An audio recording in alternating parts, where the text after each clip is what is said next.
Hello दोस्तों, शंकर के अद्वैत वेदांत दर्शन की श्रृंखला के अंतर्गत आपने अब तक अद्वैत वेदांत का अर्थ, प्रणेता, उसकी तत्व मीमांसा, ज्ञान मीमांसा और मूल्य मीमांसा के बारे में जानकारी प्राप्त की हुई है।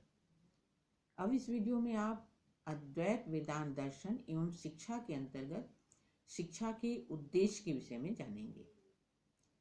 दोस्तों, विषय को शुरू करने से पहले मैं आज चूँकि 14 जनवरी है और 13 और 14 जनवरी बहुत ही महत्वपूर्ण दिन होता है और कभी कभी 15 को भी उसका महत्व होता है। तो सबसे पहले मैं लोहड़ी, पोंगल और मकर संक्रांति की आप सबको ढेर सारी शुभकामनाएं देती हूँ। दोस्तों, एक बात मैं आप सबसे कहना चाहूँगी कि इस महापर्व को हम सभी बहुत ही उल्लास के साथ मनाते हैं और इस दिन स्नान करना, दान करना का बहुत ज़्यादा महत्व है। दान आप करिए, क्योंकि दान अपने अपने सामर्थ्य के अनुसार लोग करते हैं। कोई वस्त्रों का दान देता है, कोई धन का दान देता है, कोई अन्न का दान देता है। लेकिन साथ ही साथ आप सब अपने अंदर की कमियों और बुराइयों का भी दान दें। दान से तात्पर्य है उसे छोड़ने का संकल्प करें। इन्हीं शब्दों के साथ मैं पुनः आपको मकर संक्रांति, लोहड़ी, पोंगल की शुभकामनाएं देती हूँ और अपने विषय पर आती हूँ। दोस्तों, वेदांत दर्शन एवं शिक्षा के अंतर्गत हम शिक्षा के उद्देश्य को देखने जा रहे हैं। तो वेदांत दर्शन शिक्षा का एकमात्र उद्देश्य विद्यार्थियों को अज्ञान से ज्ञान की ओर ले जाना मानता है। उसका कहना है कि इससे विद्यार्थी जो है विद्या एवं अविद्या तथा सत्य एवं असत्य में अंतर करना सीखेगा और साथ ही साथ वह अपने अंदर निहित अनंत ज्ञान और अनंत शक्ति को पहचान सकेगा। वेदांत दर्शन का कहना है कि अविद्या का नाश होने पर मुक्ति तो प्राप्त हो जाती है, लेकिन शिक्षा का कार्य छात्रों में इस विवेक का निरंतर विकास करना है, जिससे वह भावी जीवन में अज्ञान से शनैः शनैः मुक्ति पाकर सज्जीवन व्यतीत कर सके। दोस्तों, अब प्रश्न उठता है कि यह अविद्या क्या है, जिसके द्वारा जिसका नाश ज्ञान के द्वारा किया जाता है। मतलब यह विद्या क्या है जिसको ज्ञान के द्वारा है, जिसका नाश किया जा सकता है। वास्तव में अविद्या के कारण ही हम इस जगत को ही सत्य समझते हैं। जब अविद्या का नाश हो जाता है तो तब हम यह जान पाते हैं कि ब्रह्म सत्य है, जगत मिथ्या। जो कि शंकर ने भी कहा है, ब्रह्म सत्यम जगन मिथ्या। तो मतलब जब मनुष्य को यह ज्ञान हो जाता है कि ब्रह्म सत्य है, शेष सब असत्य है, तभी वह सांसारिक मोह माया से मुक्त होकर भेद दृष्टि से युक्त हो जाता है। अर्थात सब में स्वयं को और स्वयं में सबको देखना, यही क्या है, भेद दृष्टि। इस सब ज्ञान और इन सब ज्ञान की प्राप्ति किससे होगी? शिक्षा के द्वारा होगी। तो इनकी दृष्टि में शिक्षा वह है जो मुक्ति दिलाए और इसके लिए उन्होंने उपनिषदीय विचार सा विद्या या विमुक्तये का समर्थन किया है। शंकराचार्य के अनुसार हम सब मूलतः अनंत शक्ति के स्रोत हैं। हम दिव्य दृष्टि और अनंत ज्ञान से संपन्न हैं, लेकिन अविद्या के कारण ही हम अपनी शक्ति को पहचान नहीं पाते। तो शिक्षा हमें अविद्या से अविद्या से मुक्त करके सद ज्ञान की ओर प्रेरित करने का कार्य करती है। शंकराचार्य ने आत्मा एवं ब्रह्म को एक माना है। इसके पहले भी आपने जाना था कि शंकराचार्य ने आत्मा और ब्रह्म को एक माना है और कहना कि वास्तव में अज्ञानता के कारण ही मनुष्य दुखों और कष्टों को प्राप्त करता रहता है। आपने जाना था कि शंकराचार्य ने दो प्रकार के ज्ञान की बात कही है। कौन कौन से? अपरा ज्ञान और परा ज्ञान। अपरा से तात्पर्य उनका क्या है? लौकिक या व्यावहारिक ज्ञान, और परा ज्ञान से तात्पर्य है आध्यात्मिक ज्ञान। और साथ ही साथ उनका यह भी कहना है कि चाहे अपरा ज्ञान प्राप्त करना हो चाहे परा ज्ञान प्राप्त करना हो, दोनों ही ज्ञान के लिए साधन चतुष्टय का पालन करना अति आवश्यक है। तो जो इनका ये साधन चतुष्टय है उसी को अद्वैत दर्शन के अनुसार शिक्षा के उद्देश्य कहे जा सकते हैं। तो साधन चतुष्टय के बारे में आपने पहले भी पूर्व वीडियो में भी जाना है, लेकिन मैं पुनः शिक्षा की दृष्टि से आपको बताती हूँ कि पहला इनका जो साधन चतुष्टय है वह है नित्य अनित्य वस्तु विवेक।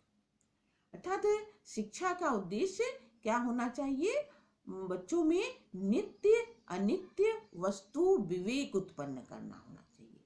नित्य अनित्य से इनका क्या तात्पर्य है कि ब्रह्म और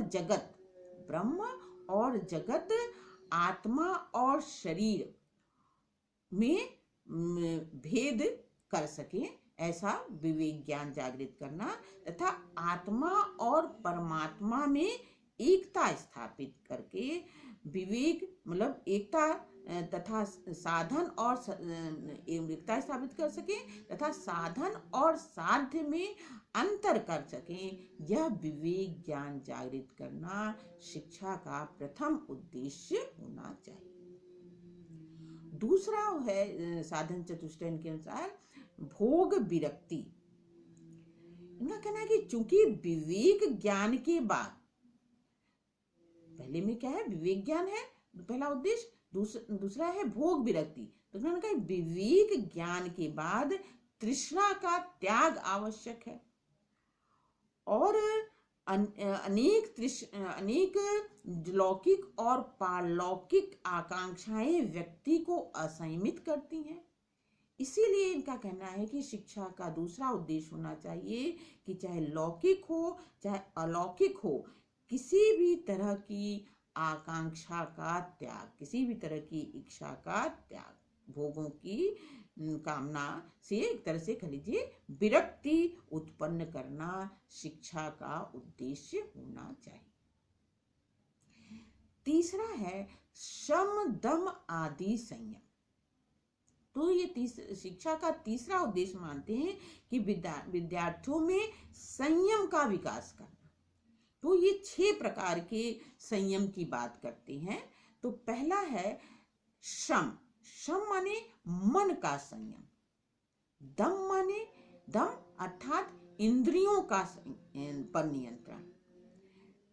इसी में तीसरा शम दम आदि संयम में तीसरा है संयम उपरति अर्थात यज्ञ आदि विहित कर्मों का त्याग। चौथा है तितिक्षा माने सर्दी गर्मी सहन करने की शक्ति का विकास। पांचवा है समाधान अर्थात मन को श्रवण मनन निधिध्यासन तथा उनको उनके उपकारक विषयों में निरंतर लगाए रखना।